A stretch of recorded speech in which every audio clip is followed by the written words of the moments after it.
So this is our review of the New 52 Aquaman comics. Right now we're up to issue 34 plus 2 annuals and 1 zero issue. We've also seen him cross over in Swamp Thing and Justice League and in Action Comics. There were a lot of things that I really liked about this comic series, and there was a lot of things that I didn't quite like.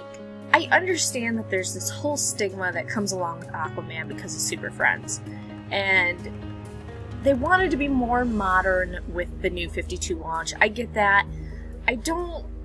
At first, it was really hard for me dealing with like all the jokes that Aquaman had made at him and how everyone was treating him like he's worthless. And it was DC acknowledging that Super Friends that was in the late 70s, early 80s, portrayed Aquaman as that. And it's kind of something that I'm really sick of, because the only people that think Aquaman useless and gay, quote-unquote, that I've heard are the people that don't read comics. So why are you catering to those people? Like, those people have no input on Aquaman, because if they think he's useless and he's stupid, they haven't read the comics. The only thing they're going off of is the Super Friends that made him that way. And let's be honest, the Super Friends made all superheroes in that series seem terrible. And the only redeeming thing that happened with Batman and Superman and Wonder Woman is that they kept getting movies made about them that kind of redeemed them in everyone's eyes. Aquaman wasn't so lucky. But on the other hand, I know that they are trying to reach a new audience and they're trying to bring more people into Aquaman, and I think part of them wanting to do that was addressing, okay, yes, we know people make jokes about this, so we're going to put it into a storyline and make it about him overcoming it and showing that he is worthwhile.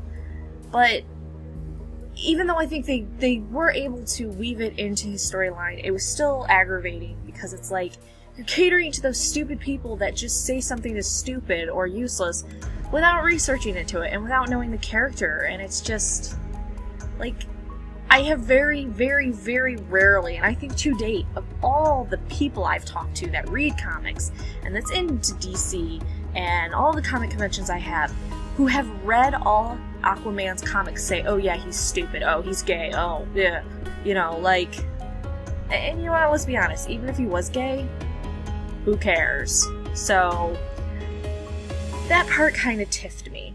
What I did like about them doing this is, one, I think, yeah, it did help address the issues some people have with Aquaman, but I liked how they turned it into the story of, who am I?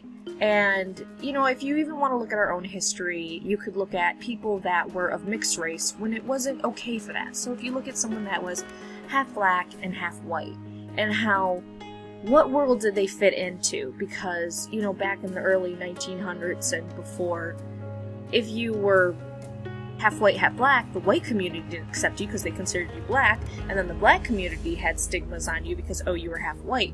So you really didn't fit in. And I mean, that could even be said for, you know, back, I mean, there's not so many prejudice today, but, you know, seeing a Native American person with a white person, or even when we were with World War II and there was a half Asian, half Caucasian, like, we have those issues. And so I like seeing the discrimination in the comics between, well, for the Atlanteans, period, but also between Aquaman, who is half human and half Atlantean, and just how hard it is for people to accept that. And I want to have a quick disclaimer, though, that he is of two different races, and we are all one race, so technically even if an African American marries a Caucasian, or a Asian marries, you know, an African American, it's all the same race. Even if we as humans pretend like they're different races, there are no different races, we're all combined.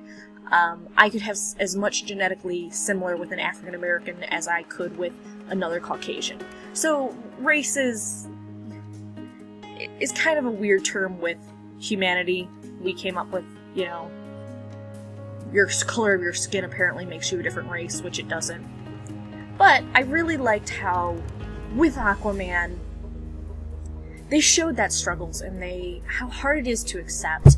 And, you know, even when the Atlanteans were trying to be seen as a legitimate land, a legitimate country, you know, having Aquaman seen as their king, they were told no. In Future's End, I believe, 5 years forward, they were straight up told, no, we don't view you as that. And so just the racism and the prejudice was just really interesting to see, and they can explore it because it's not charged. It's not so charged as we do with our history if we bring up those stories of prejudice, as if we just take it out and we look at, okay, the Atlanteans are a fake race, so now we can explore it more and show the nasty tendencies of humanity and how much they want to reject something that isn't similar to them. And we saw that during World Wars. I mean, World War II, our campaigns were basically saying that Asians, Japanese people, were subhuman. They weren't humans. They were beneath humans. So, I mean, we've done it to our own people. I did like how all that tied in, and I really am going to enjoy the future exploration of trying to get equal rights. And we see that with the Marvelverse too, when the mutants are, you could say a new subset or a new set of humanity, and they're becoming something more, and it's, having them be accepted. And I really enjoy those storylines. I mean, I've loved the X-Men since the Saturday morning cartoons, and, Pizza Hut used to give away the VHSs of it. So I enjoy those storylines. I really like to see how humanity accepts differences. And it's something that we still really struggle. I mean, the major thing we're struggling with right now is accepting homosexuality. Seeing how that all interlocks. I really, really, really enjoyed the artwork. I think the artwork was great. It was very rarely, like, maybe an image or two that it was like, okay, that's kind of weird, but overall, it was really great artwork. I was really impressed. I was really impressed with all the detail. I enjoyed how Arthur just wasn't... They weren't trying to make him like this badass, likable person. They gave him flaws. They made it so you can more relate to him. You can relate to him feeling like he doesn't belong. You can relate to him trying to find his place in the world. You can relate that he has weaknesses, and he's stubborn, and he's prideful, and he has to overcome these character flaws and become a better person, and at the same time try to find his way into both worlds, try to find his way in the Atlantean world and be accepted by them because they don't trust him. He was born on land, he survived most of his life on land, he's only half them. But at the same time trying to bring the Atlanteans to an understanding with the land dwellers and having the humans register the Atlanteans as, a legitimate species that deserves the same respect and freedoms and allowances that we have. So Arthur Curry just has a lot of dimensions to his character, and you're able to relate to it. I'm really glad that they had Mira come back and be his spouse, and just showing the love and dedication he has for her, and at the same time just showing how much of a badass she is. I mean, she can control water, and, people, the first encounter with her on land, people, going, oh, there's water nowhere, what are you going to do?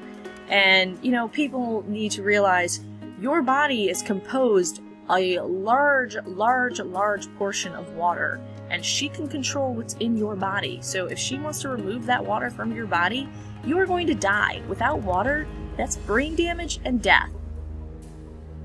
Overall, I'm really impressed with the comics. I like the type of villains that have been thrown at him. I liked the stories we're learning about Atlantean lore and seeing why Atlantis disappeared and what was going on with the first king and the betrayals and all that, and seeing how he overcomes it, and also seeing how smoothly he works with the Justice League. I like the little tiffs he sometimes has with Batman, trying to figure out who's a leader. And enjoying showing how much of a badass he is in or out of water, and that he is a valuable part of the team. So overall, like I said, really enjoying these comics, looking forward to the rest, and I will definitely be reading Aquaman in the future. Like this video, subscribe for more comic book reviews, character reviews, epic history, and more.